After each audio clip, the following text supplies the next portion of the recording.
Hai, halo semuanya, apa kabar? Berjumpa lagi dengan saya Mahardika di Fisika Isi. Dan pada video kali ini kita akan membahas tentang gaya gesekan. Tetapi sebelum kita lanjut ke materinya, jangan lupa untuk klik like, subscribe, dan jangan lupa hidupkan lonceng notifikasi agar kalian tidak ketinggalan video-video berikutnya. Baik, kita lanjut ke konsep dari gaya gesekan. Yang pertama kali harus kita jawab adalah pertanyaan tentang mengapa seseorang tergelincir. Di situ tampak seorang perempuan tergelincir di atas permukaan salju. Kira-kira mengapa terjadi seperti itu? Mungkin yang pertama kali muncul di kepala kalian adalah, oh itu licin gitu. Berikutnya mungkin juga ada yang menjawab, kayak gesekan yang bekerja antara kaki dengan permukaan yang disentuh itu kecil banget gitu. Nah, di sini kita lihat ada dua hal yang muncul dari situ. Yang pertama adalah bahwa permukaannya licin. Yang kedua, ada gaya gesekan yang sangat kecil. Gaya gesekan yang sangat kecil itu akan menyebabkan permukaan yang disentuh oleh kaki atau sebuah benda itu menjadi licin.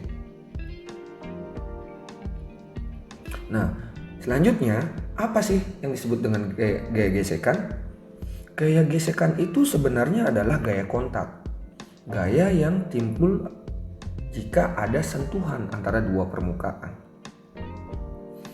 Arah gaya gesekan itu selalu berlawanan dengan arah kecenderungan gerak benda.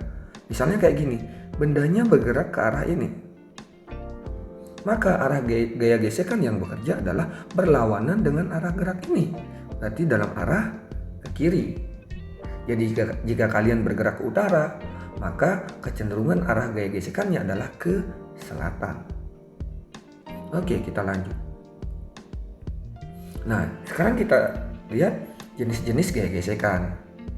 Berdasarkan karakter gerak dari sebuah benda, gaya gesekan dibagi menjadi dua, yaitu gaya gesekan statis.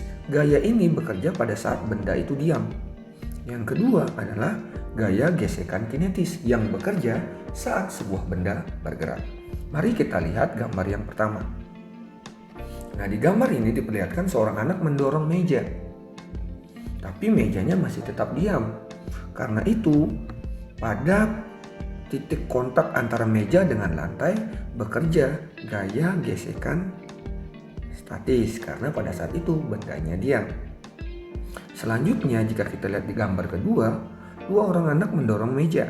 Anggaplah meja yang didorong itu adalah meja yang sama gitu. Maka meja ini bergerak. Karena mejanya bergerak, maka pada permukaan ini bekerja gaya gesekan statis. Saya sebut saja gaya gesekan yang bekerja adalah F kinetis maaf. Pada yang diam ini bekerja gaya gesekan statis. Saya sebut saja Fs.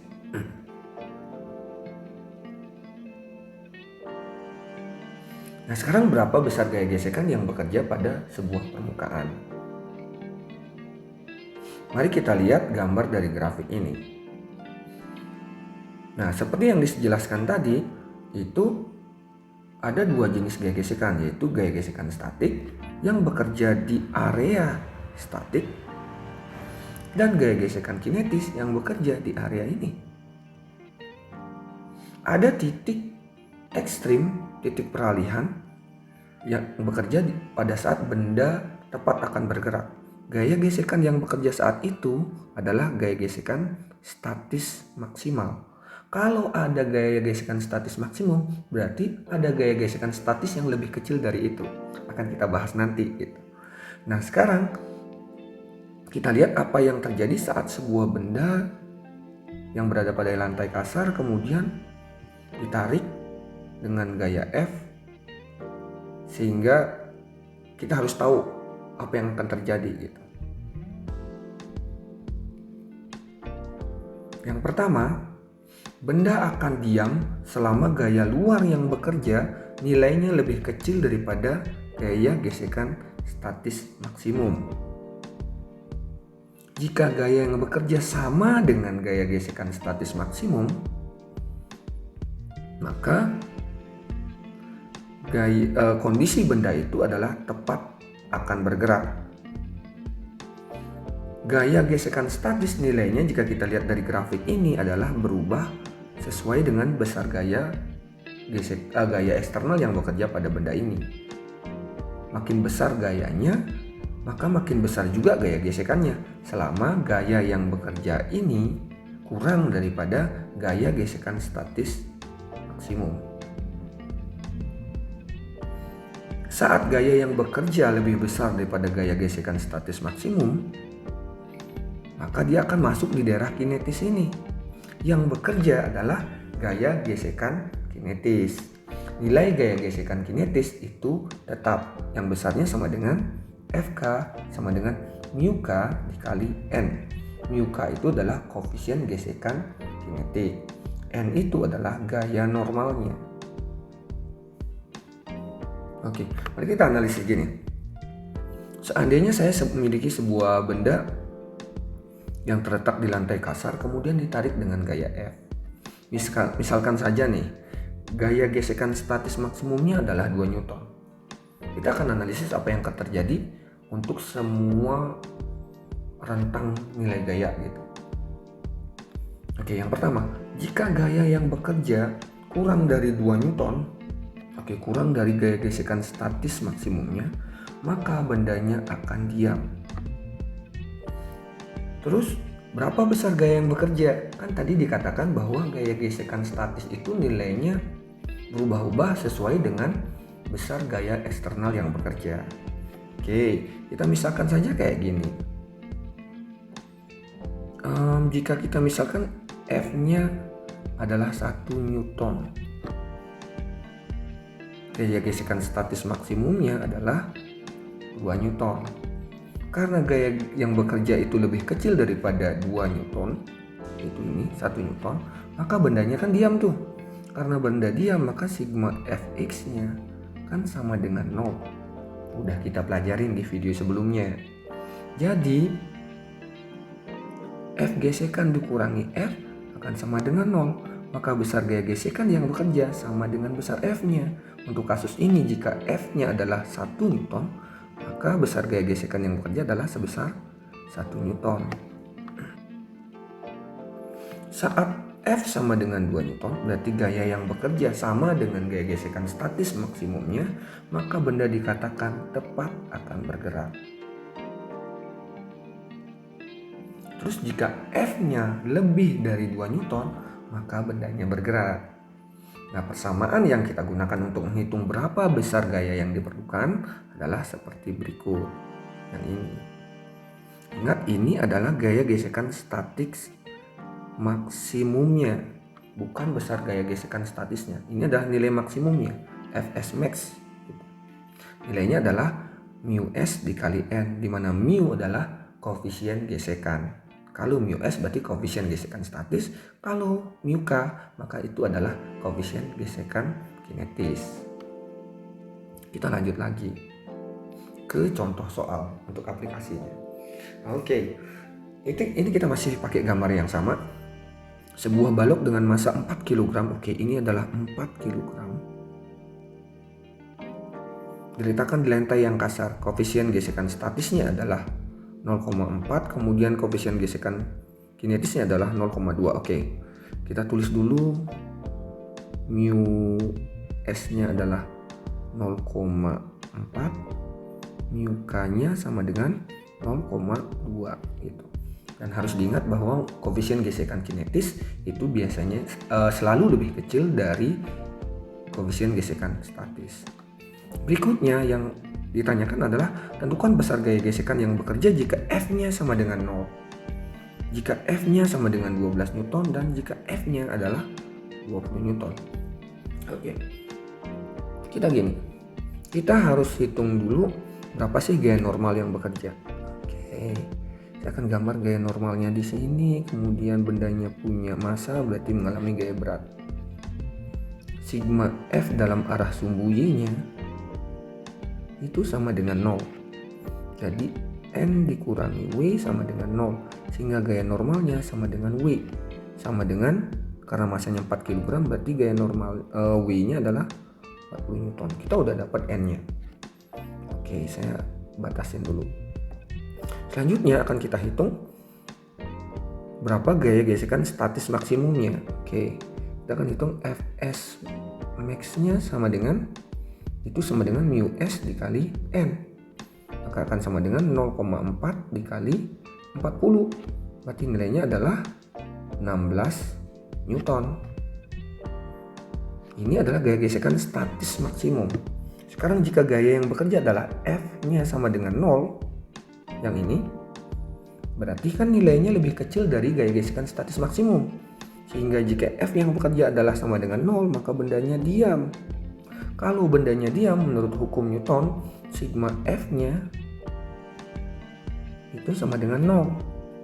Sehingga F gesekan dikurangi gaya eksternal akan sama dengan 0. Sehingga gaya gesekannya sama dengan F. Karena F-nya adalah 0, maka ya udah 0. Ini adalah jawaban dari poin A. Terus poin B apa yang terjadi?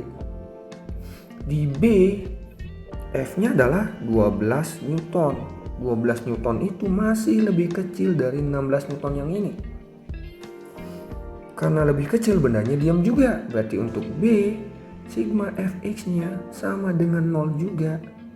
Tapi analisisnya akan menjadi F dikurangi F sama dengan 0, F dikurangi 12 sama dengan 0. Sehingga pada saat ini, gaya gesekan yang bekerja adalah sebesar 12 Newton.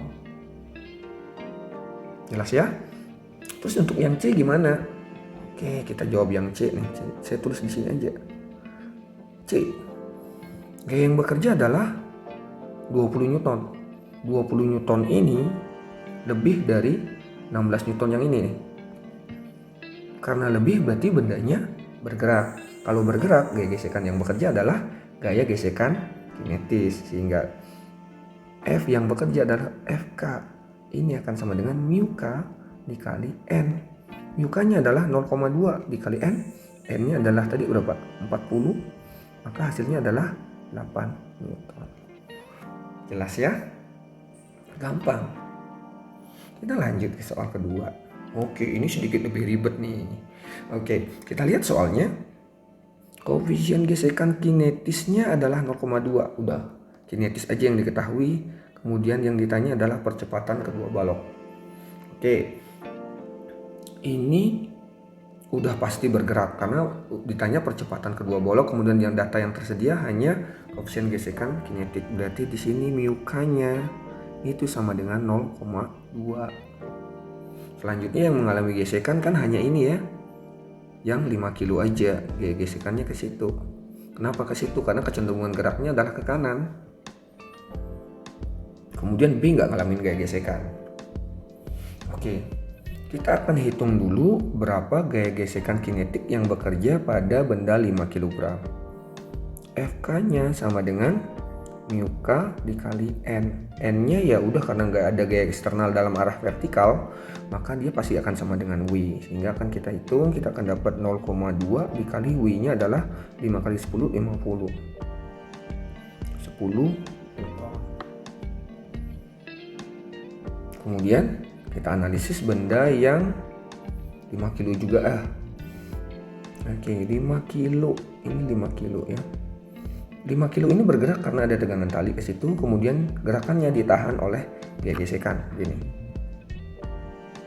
Sehingga sigma Fx-nya karena dia bergerak kan sama dengan M kali A nih. Jadi akan kita dapat T dikurangi F sama dengan M kali A.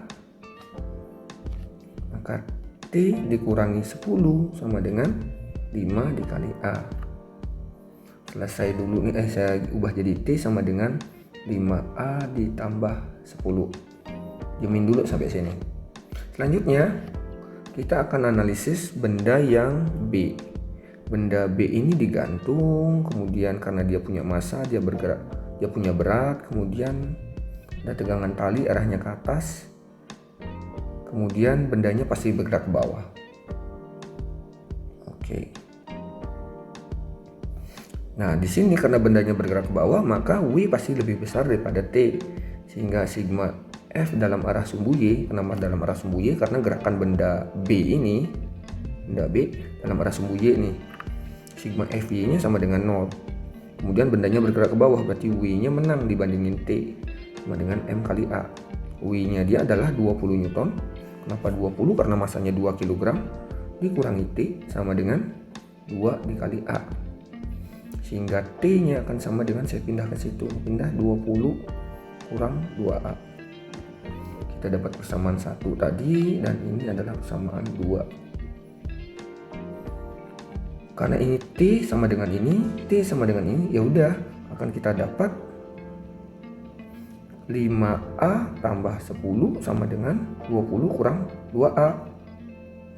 Jadi kalau kita kumpulin A-nya 7A sama dengan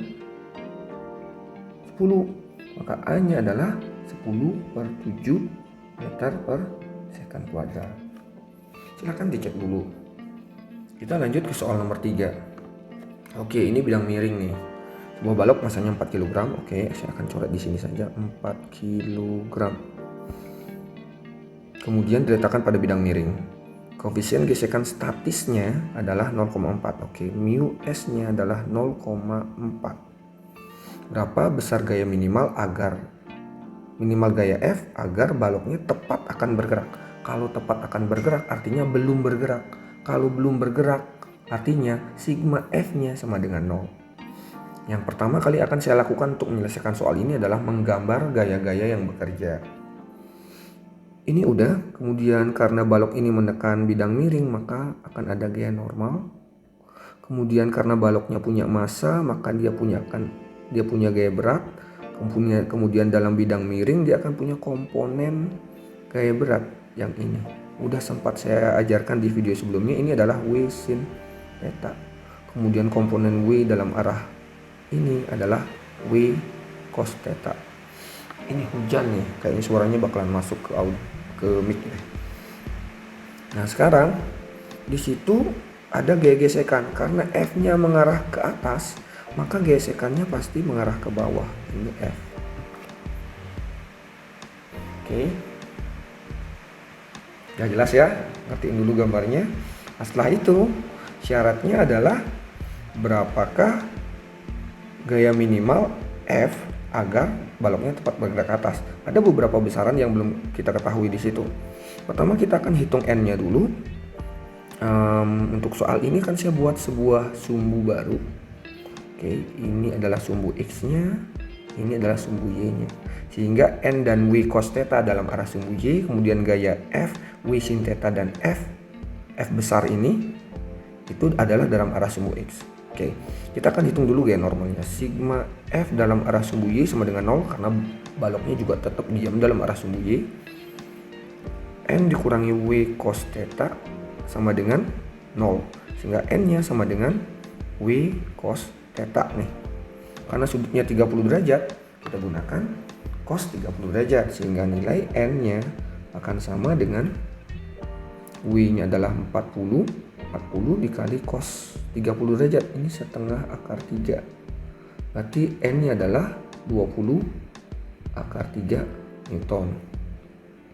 Udah dapat normal. Setelah itu kita akan hitung berapa gaya gesekan statisnya. Fs-nya karena tepat akan bergerak berarti Fs-nya adalah Fs max ya. Dia akan sama dengan mu S dikali N. Ini akan sama dengan 0,4 dikali 20 akar 3. Ini sama dengan 8 akar 3 Newton. Jelas sampai di sini? Oke, kita akan lanjut. Nah, sekarang baru kita akan analisis dalam arah sumbu X. Syaratnya adalah tepat akan bergerak. Kalau tepat akan bergerak berarti sigma Fx-nya haruslah sama dengan 0. Di situ gaya-gaya dalam arah sumbu X itu kan ada W sin theta, ada F, ada F besar. Maka F eksternalnya dikurangi W sin theta. Kenapa kurang? Karena arahnya berlawanan. Dikurangi gaya gesekan sama dengan 0. Sehingga F-nya sama dengan W sin theta ditambah F. Ini akan sama dengan W sin theta-nya adalah 40 dikali sin 30 derajat.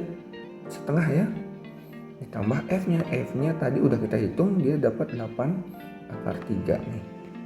Jadi ini sama dengan 20 ditambah 8 akar 3. Ini sama dengan berapa ya? 20 ditambah 8 kali 1,7 ya. 8 kali 1,7 berarti 13,6. Berarti 20 ditambah 13,6. Mohon dicek lagi detailnya ya. Ini sama dengan 33,6 Newton. Sudah selesai sampai di situ. Jadi kunci untuk menyelesaikan masalah ini adalah gambar gaya-gayanya atau diagram bebasnya, setelah itu analisis dengan hukum Newton. Simple, gak ada rumus yang banyak-banyak gitu. Oke, saya pikir segitu dulu video untuk hari ini. Terima kasih sudah menyaksikan saya di Fisika Isi. Bolehlah orang mengatakan pelajaran lain itu susah, tetapi fisika isi. Sampai jumpa di video berikutnya. Bye.